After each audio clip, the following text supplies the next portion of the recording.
দেশ চালানো সহজ নয়, ডক্টর মোহাম্মদ ইউনূসের অন্তর্বর্তীকালীন সরকারের দায়িত্ব নেওয়ার ইস্যুতে এমন মন্তব্য করেছেন শেখ হাসিনার ছেলে ও সদ্য বিদায়ী প্রধানমন্ত্রীর সাবেক তথ্য প্রযুক্তি বিষয়ক উপদেষ্টা সজীব ওয়াজেদ জয়।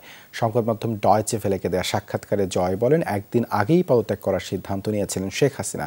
জানতেন কেবল কয়েকজন। শেখ হাসিনা আপাতত দিল্লিতেই থাকবেন বলেও জানান তিনি। যুক্তরাষ্ট্রের ভিসা বাতিলের বিষয়টি গুজব বলে দাবি করেন জয়। তিনি কিন্তু দেশ ছাড়তে চাননি। আমরা পরিবার থেকে তখন ওনাকে কনভিন্স করলাম যে না, এরা শুধু প্রোটেস্টার না, এরা তোমাকে হত্যা করে ফেলবে, তো তোমার দেশ ছেড়ে যেতেই হবে। মন্ত্রীদের বাসা জ্বালিয়ে দেওয়া হয়েছে, বঙ্গবন্ধু মিউজিয়াম পর্যন্ত জ্বালিয়ে দেওয়া হয়েছে, যেখানে জাতির জনক বঙ্গবন্ধু এবং আমার পুরো পরিবারকে হত্যা করা হয়, যেটা একটা মিউজিয়াম ছিল, সেটাকে তারা পুড়িয়ে ফেলেছে। সিদ্ধান্ত হয়েছিল একদিন আগে।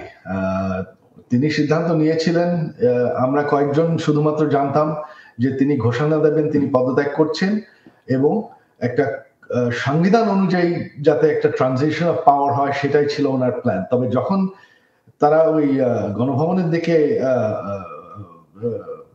মার্চ করা শুরু করলো, তখন আমরা ভয়ে বললাম যে না, আর সময় নেই, তোমার এখনই বেড়ে যেতে হবে।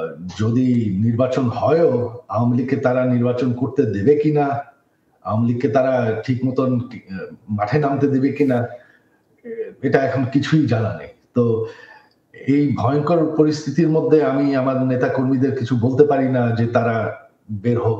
আমাদের সুশীল সমাজ তো অনেকদিন ধরেই চাচ্ছেন যে তিনি দেশ চালানোর একটা সুযোগ পাক। তো তিনি এখন সেই সুযোগটা পাচ্ছেন, কিভাবে চালাতে পারবেন আমি দেখতে চাই, দেখার অপেক্ষায় আছি। একটা দেশ চালানো অত সহজ ব্যাপার না, তো দেখি।